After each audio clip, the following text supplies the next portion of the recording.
Welcome back to Questing Beast. I'm Ben. Today we're taking a look at Vermis number 2, Mist and Mirrors. This is the sequel to Vermis number 1, which I reviewed previously on this channel, Lost Dungeons and Forbidden Woods.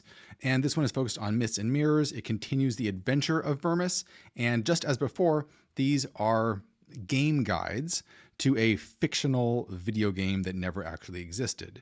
And its main use, I think, in the D&D sphere, which is what I focus on, is in terms of world building examples and inspiration. Not only is the art in these absolutely gorgeous, it's all done by Plastiboo, the ideas for monsters and the aesthetics and the concepts that you can pull out of this and remix and turn into your own dungeon crawls or hex crawls is just absolutely top tier. Probably the first thing to notice about the new version of Vermis is that it is in fact a different size than the previous one. It is both shorter and wider than the first edition, which might drive some people a little bit crazy. I don't really care either way. It's clearly a choice, an artistic choice that the creator has made, so we're just going to go with it. Here's the back of our book, Who Stares Back from the Dark Glass, because this is very mirror themed. It's relatively inexpensive. It's only 15 euros, and I will put a link in the description below where you can pick this up for yourself. It does take a while to arrive, is something I've heard from a lot of people, and these books frequently sell out. So what you often want to do is to subscribe to their newsletter, and they will just notify you when they do a reprint. That's what I had to do to make sure I got a copy when it came out. All right, let's flip through the book so we can see what we get inside. It definitely has a very creepy, Dark Souls-esque feel to it, mixed with some almost pixel art-ish inspirations. Probably the main feature of this book is the Glass Purgatory. It's a place divided between two worlds, floating in an eternal limbo between reality and illusion. Woe to the souls who venture into its labyrinthine halls, for they will be stripped of all that makes them themselves. So the first book definitely had more of a conceit of it being a video game guide. There's a little bit less of that in this particular book, where you don't get as many stats and video game tropes. And it's more just like a strange, dream-like journey into weird locations filled with very strange monsters. One thing I really love about the whole aesthetic of the book is the way that everything feels a little bit vague, a little bit out of focus, where the structure or the intent isn't so much to give you a lot of detail and precision as to what you're looking at. And that really lets your mind fill in a lot of the blanks and makes things a lot more creepier and a lot more evocative than they might otherwise be. Even when you get detailed descriptions of the different characters and places, there's a lot that's left out. A lot of things you just have to fill in because the full picture is never really given to you. You are the Wayfarer, a mysterious traveler on a journey of self-discovery. Here's some of the weird creatures you might encounter. As you can see, these don't even have detailed descriptions really, just images. These would be great to take pictures of and hand out to your players as examples of monsters that they run into. Like, don't describe running into an orc, just give them a picture of this, right? So they'll have to put together what this creature is from these very creepy images rather than relying on D&D knowledge of what an orc is or what a goblin is. You give them a very visceral experience of just a horrible, messed up being coming at them. Lots of great images of dungeons as well that you could use as handouts to make the places that they're exploring even creepier. There's a number of different sword diagrams scattered throughout the book, as there is in the previous one, which you can retheme and reflavor to fit to your particular campaign.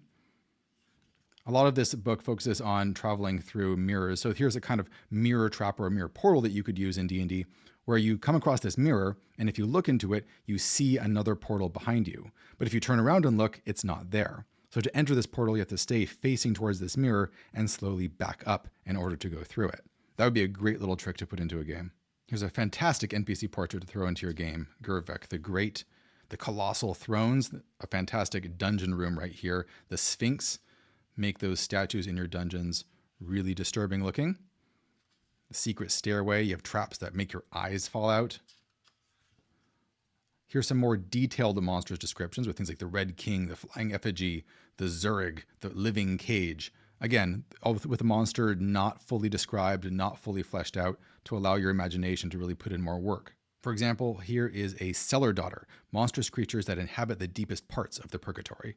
Concealed in a permanent penumbra, these abominations patiently wait in their nests for their next victims. The closer one is to a Cellar Daughter, the thicker the darkness grows. They're capable of imitating the cry of an infant in order to lure or unsettle their prey. That certainly would unsettle me if I was a player. Only the tolls of the bell can drive these creatures away, and only a blessed blade can give them death. Some more great dungeon inspiration. Fountains are always a staple to put into your dungeons. The Blackwater Devourer, something that can arise out of fountains to really mess up your players. Here's one of the little video game conceits down here at the bottom where there is a chance of obtaining different magic items after you kill him. Maybe it's a 50-50 chance.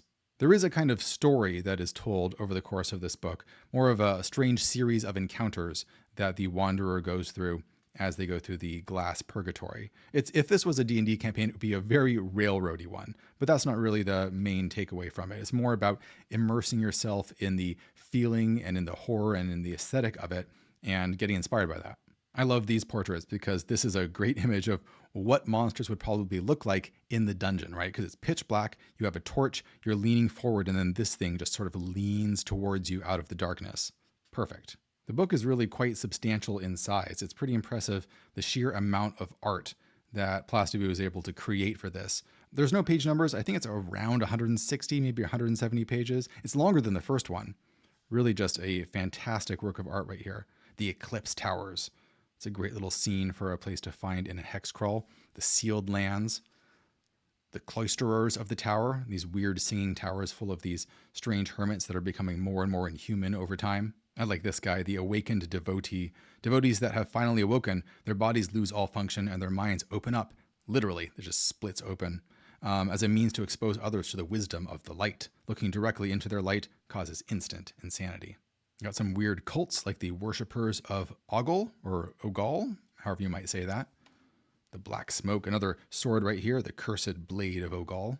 Some more really great monster art. We have the Caged Prince, some sort of spectral ghost type guy with a flail. Gonna mess you up with that. Not everything is totally doom and gloom. There's some really beautiful green pieces here occasionally to a little bit of a break from the darkness. And we have this one over here, Thy Flesh Does Not Belong to Thee, which is part of the theme that we've seen previously in the first book, Which Flesh is Your Flesh? That comes up a whole bunch in different ways. You can acquire a living amulet. That's a great picture of a lich type character that you can confront. Boy, that's a D&D dungeon if I've ever seen one before. And we have the Mirror Master, who's really kind of endgame boss in this mirror-themed dungeon for you to fight, which of course, it allows him to split himself into lots of different versions of himself that you're going to have to try and figure out what the right one is, or try and smash all the mirrors in order to break down that illusion. You can get his master bones or bits of the shattered master mirror. Oh, and here we have some more bad guys, denizens of the Descent. For example, the Demented Bones, a staggering three-headed beast that wields an immense morning star covered with rotten remains. Each one of its heads has a mind of its own. Whenever one of its heads notices the presence of a possible intruder, it takes control of the body to seek them and crush them down. This strategy does not always work in its favor, something you could definitely turn against it with the right strategy. It is currently trapped in one of the many rooms of the Inner Purgatory. Much like the first book, the whole thing is just page after page of gorgeous design and original artwork. It's really a vision from one particular artist who has a look that he's going for and a world he's trying to create, and I think he accomplishes that fantastically. If you're looking to adapt stuff directly into D&D, it's probably best if you have a campaign that's fairly grimdark, I would say. But even for people who aren't, it's a beautiful piece of work just to flip through and get inspiration from.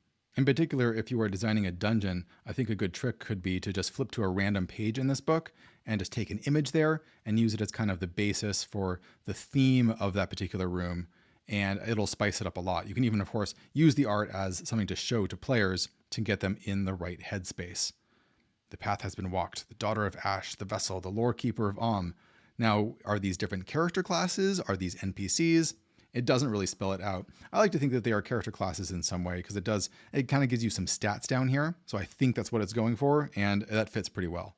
I'd be really curious to see if someone actually made statistical adaptations of these classes and the ones from the first book into something like BX D&D, just because people would probably have a really fun time with that. There we go. That's Vermis number 2. As I said before, it is available only online at this one particular website. Link is in the description below, and hopefully it won't be completely sold out by the time this video goes live. But if not, just sign up for their newsletter and you will get notified when it's available. Remember, if you want to support Questing Beast, you can do so over on my Patreon, or you can subscribe to my newsletter if you want to keep up on all of the cool stuff happening in the old school D&D world. Thanks for watching, everybody. I'll see you next time.